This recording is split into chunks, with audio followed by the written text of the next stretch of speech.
तो हेलो मेरे प्यारे बच्चों, कैसे हैं आप लोग। उम्मीद है कि आप लोग बहुत अच्छे से होंगे और आप खूब मज़े कर रहे होंगे।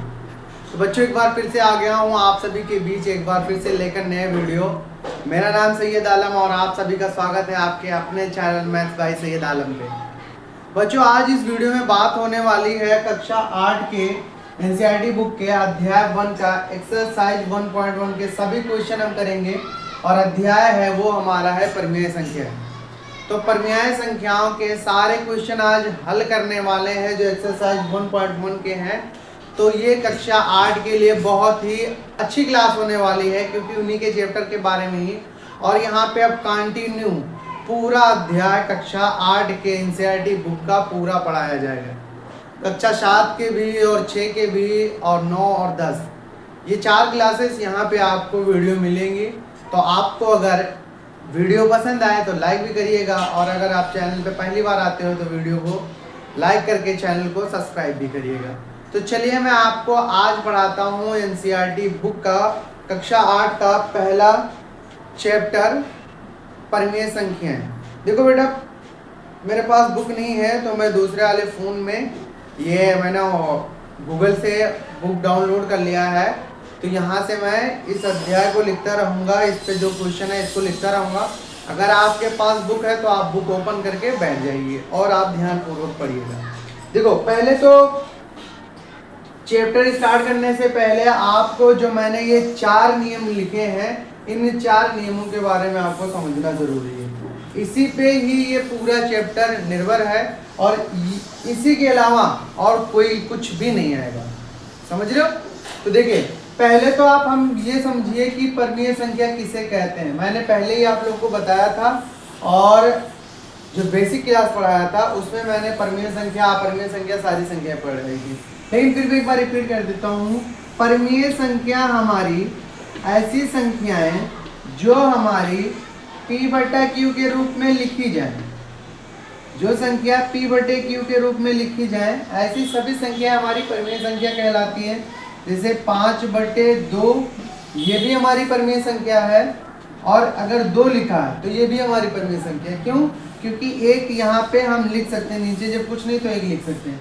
तो जो संख्याएं p/q के रूप में लिख जाए वो हमारी सभी संख्याएं परिमेय संख्याएं कहलाएंगी। Very good. अब देखो, उसके बाद आप लोग ये देखो कि पहला जो नियम है आपका गुणात्मक तत्समक नियम।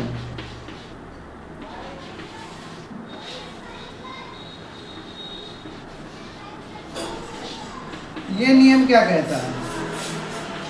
देखो, गुणात्मक तत्समक नियम ये कहता है कि किसी भी संख्या का अगर उसका गुणा 1 से कराया जाए, वो सभी संख्याएं हमारे गुणात्मक तत्समक नियम के अंतर्गत आएंगी। जैसे यहाँ पे देखो, एक क्वेश्चन पहला आपका है -4/5 गुणे 1, फिर बराबर लगा के यहाँ पे 1 गुणे -4/5। यहाँ पे भी 1 के साथ गुणा है इस संख्याओं का, और यहाँ पे 1 के साथ गुणा है इन संख्याओं का।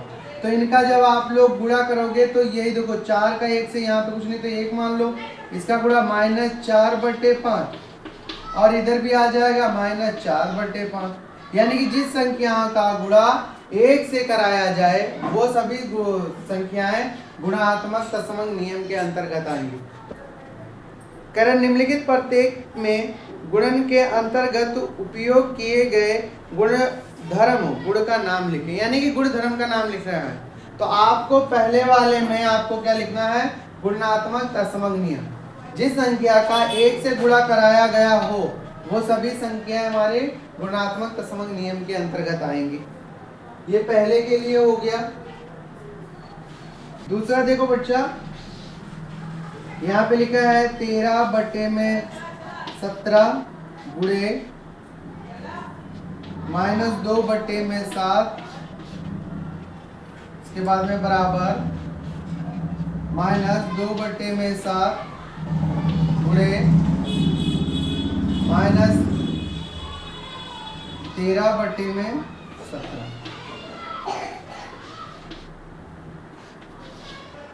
ऐसी संख्याएं जिनका बदलाव किया जाए, यानी कि अगर a गुणे b है या बी गुणे ए लिख दिया जाए तो ऐसी संख्याएं क्रम विनियमता के नियम में आएंगी। जैसे अगर 3 गुणे 2 है तब भी 6 आ रहा है, और 2 गुणे 3 है तब भी हमारा कितना आएगा, 6 आएगा, क्योंकि क्रम में बदलाव हो रहा है। पहले आगे 3 था, फिर पीछे 2 था, यहाँ पे 2 आगे हो गया, फिर 3 पीछे हो गया, तो इनके क्रम में परिवर्तन हुआ है।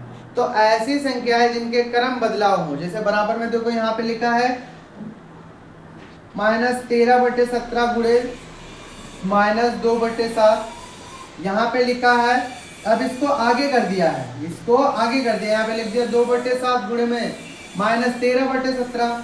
तो देखो इनके खाली क्रम में बदलाव हुआ, आंसर वही आएगा, चाहे करके आप लोग देख लीजिएगा। यहाँ पे देखो माइनस और माइनस माइनस का गुणा करेंगे प्लस आ जाएगा, 13 दूना 26, 17 सत्ते 119, यहाँ पे बराबर करेंगे माइनस प्लस माइनस, 13 दूना 26, यहाँ पे 119, 17 सतह 119। अब देखो यहाँ पे भी 119 आ रहा है, तो और यहाँ पे भी 119, 26/119 आ रहा है, तो इनके खाली क्रम बदले गए हैं, आंसर में बदलाव नहीं हुआ। तो ऐसे क्वेश्चन जिनका क्रम बदला जाए लेकिन आंसर में कोई बदलाव ना हो, ऐसे क्वेश्चन हमारे क्रम विनियमता के नियम के अंतर्गत आएंगे।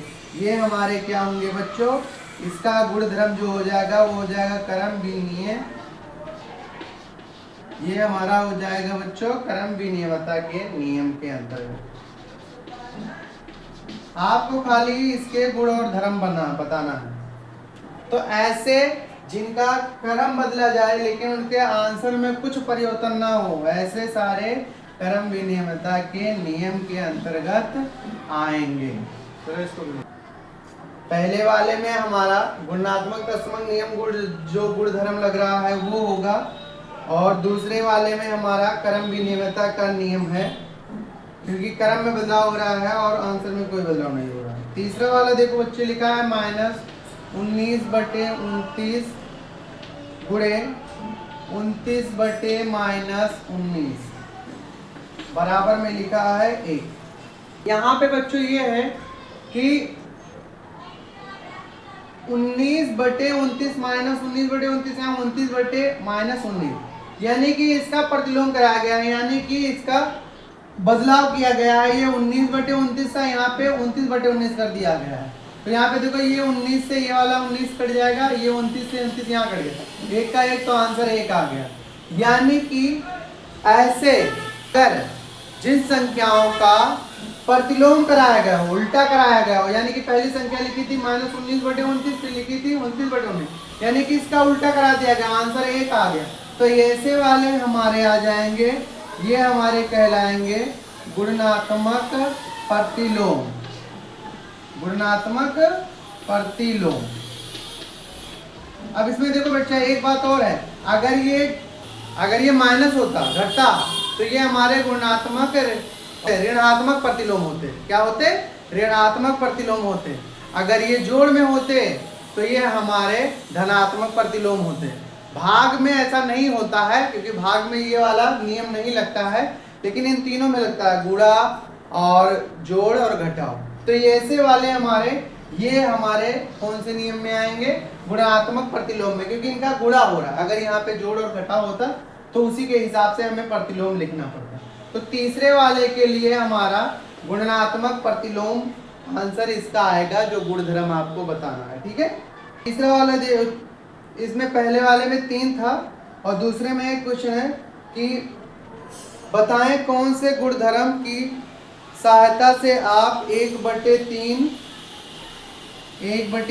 गुणे 6 गुणे 4/3 फिर को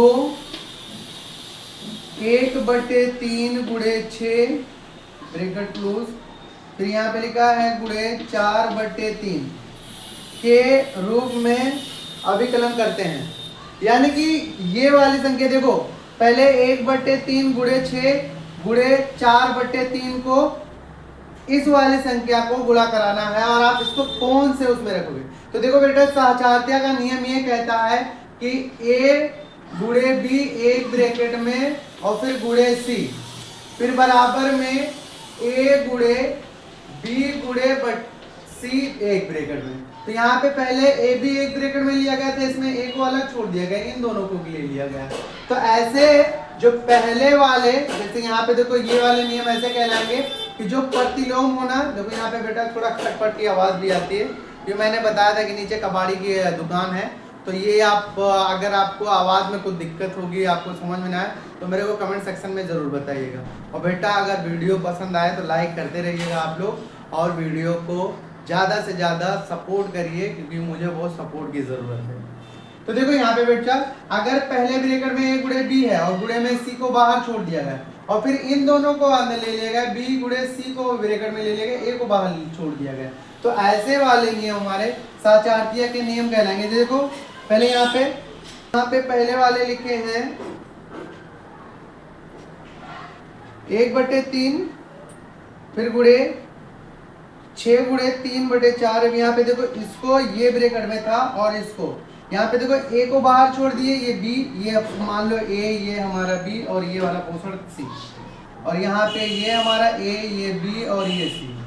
यहाँ पे देखो ए बी को साथ में लिया गया है, यहाँ पे बी और सी को साथ में लिया गया, साचार्थिया के नियम के अंतर्गत आएंगे। समझ रहे हो, ये कौन से अंतर्गत में आएंगे? साचार्थिया के नियम के अंतर्गत में आएंगे। अगर इसको आप करोगे, हल करोगे, तो हल करके हम बताते हैं आप लोग को। देखो यहाँ पे लिखा है 1/3 गुणे, यहाँ पे इसको देखो, यहाँ पे कुछ नहीं तो एक मान लो, तो इससे इसको काट दो, 3 1 में 3, 3 दूनी 6, तो यहाँ पे आ रहा है 4 दूनी 8। फिर यहाँ पे करोगे, को के जगह पे लगा दो, तो यहाँ पे 1/3 यानी कि 3 1 में 3, 3 दूनी 6, यानी कि आपका आ गया 2 गुणे में 4/3। तो एक काम करो, ब्रैकेट हटा दो, ठीक। फिर यहाँ पे आ जाएगा 8/3, और यहाँ पे 4 दूनी 8/3। देखो आंसर दोनों का एक आ रहा है कि नहीं आ रहा है? इधर भी 8/3 आ रहा है, इधर भी 8/3 आ रहा है। तो ऐसे नियम में हमारे कौन से नियम कहलाएंगे? साचार्थिया के नियम, ठीक है। तो आई होप ये वीडियो आपको पसंद आई होगी, और अगर ऐसी वीडियो आपको देखना है तो चैनल को सब्सक्राइब कर लीजिए, वीडियो पसंद आया तो लाइक कीजिए, और एक दोस्त के साथ ज़रूर शेयर करें, क्योंकि उसे भी पता चले। बोर्ड क्लासेस हैं आपकी, बच्चा कक्षा 8 वाले, तो आप ध्यानपूर्वक पढ़िए। जहाँ आपको दिक्कत आए वहाँ आप कमेंट सेक्शन में बताइए कि सर यहाँ पे दिक्कत आ रही है। बाय बाय मेरा बच्चा, अच्छे से अपना ख्याल रखो, और math by Syed Alam channel को देखते रहिए और सपोर्ट करते रहिए। Bye bye.